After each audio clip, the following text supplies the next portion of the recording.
Hello, everybody. Welcome to our talk today. We're going to discuss creating balance and not burnout. So, it'll be an exploration of the most powerful tool for long term success balance. We all know how easy it is to fall into an always on mindset, especially when you're striving for a big goal. For example, I remember one time I lost my phone, and at first I kind of panicked. True story.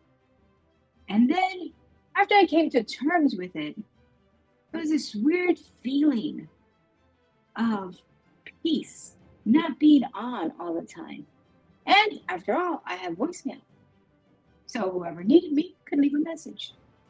And as a result, I got some much needed time off and eventually found my phone, which is the good news. So we all know how easy it is to fall into this rut of constantly going. Why? Because we're up to big things, right? I get it. But truth be told, sustainable success isn't about burning the candle at both ends. It's about creating a life where you focus, productivity, and genuine rest can exist. So focus, productivity, and great rest. The reality of burnout. Burnout isn't just a bad day. It's a state of chronic stress where you feel exhausted, unmotivated, and sometimes even resentful of the work you once loved. Now, it is my belief that you should do what you love. And if you loved what you did and you're not loving it so much, I think that's the telltale sign. Studies show that burnout can lead to physical issues, reduced productivity, and even mental health concerns. So, why not have it all? The productive life, the health, and it all equates to balance. And this is how scheduling work and rest. Yes, I said scheduling rest. The first key to avoiding burnout is to schedule time intentionally for both work and rest. This means setting work blocks where you are laser focused. Remember last Monday we spoke about focus. After you have those blocks, they're going to be followed by breaks where you disconnect fully.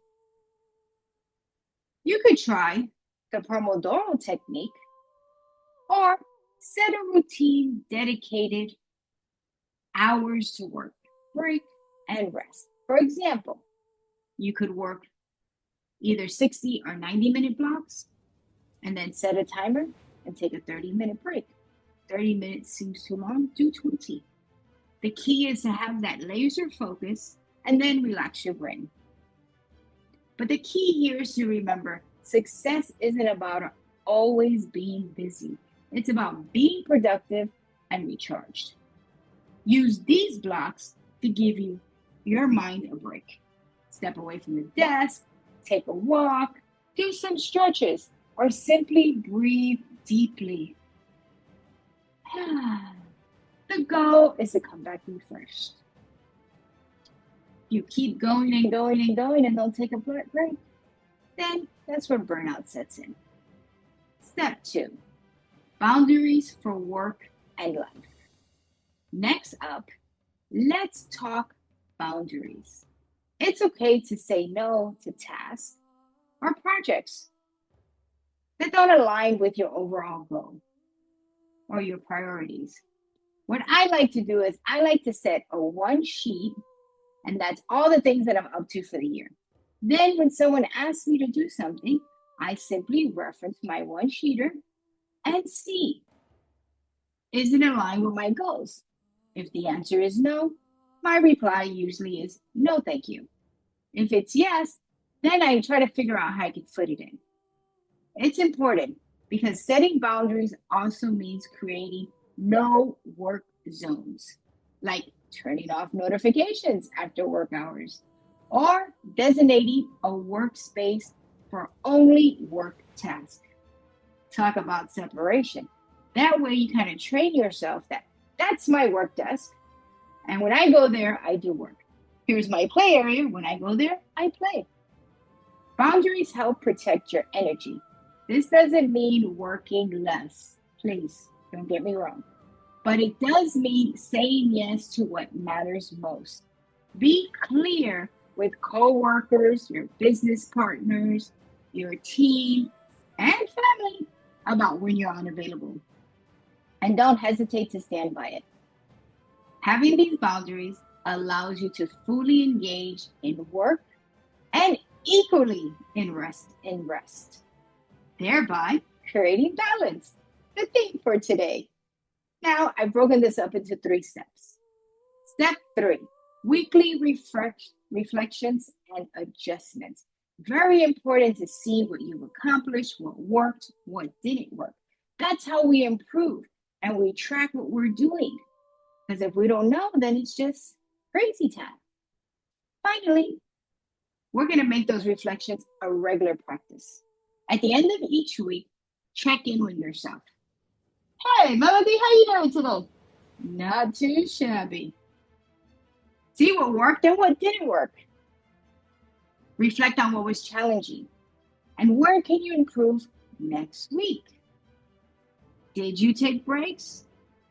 Was it hard? Did you resist the breaks? Did you take no breaks? Were you able to stick to your boundaries? These check-ins allow you to adjust as needed. It's important to attempt to have work-life balance. I know it's a thing. A lot of people say, yes, I have it, but they don't. But I recommend doing segments of block work followed by a 20 to 30-minute break. So keep in mind that this process doesn't have to be long. A few minutes can go a very long way.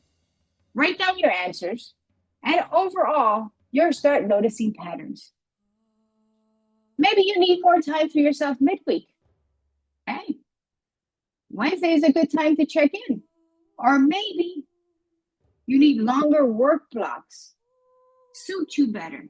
Maybe 60 or 90 minutes doesn't work. Maybe you could focus for 2 hours.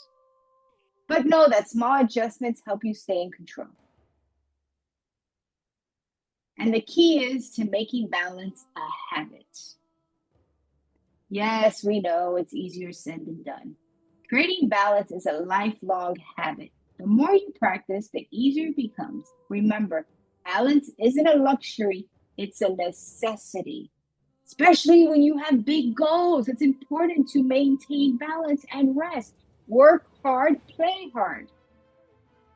It allows you to sustain your energy and passion over time, helping you work towards success in a healthy, fulfilling way.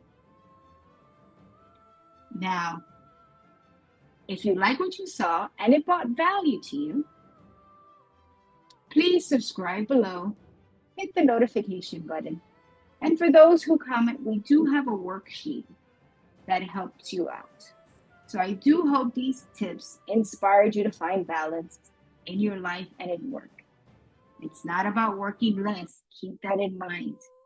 It's about working smarter, not harder, and truly caring about yourself along the way. Well, bye for now.